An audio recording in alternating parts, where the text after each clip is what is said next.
Welcome back to our channel. In today's video, we'll show you how to import bookmarks in Chrome on your PC. Importing bookmarks can be helpful when you want to transfer your saved bookmarks from another browser or device. Let's get started. First, open up your Chrome browser.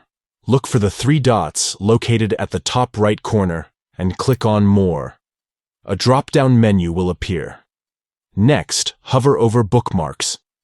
This will display additional options related to bookmarks.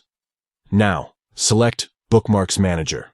This will open up the bookmark management settings. Click on More once again to reveal more options. Finally, select Import Bookmarks.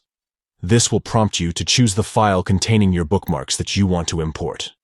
And there you have it. You have successfully imported bookmarks in Chrome on your PC. Remember, this process allows you to transfer bookmarks from another browser or device into your Chrome browser. That's all for today's tutorial on how to import bookmarks in Chrome on your PC. We hope you found this video helpful. If you have any questions or need further assistance, feel free to leave a comment below. Don't forget to like and subscribe to our channel for more helpful tutorials. Thanks for watching.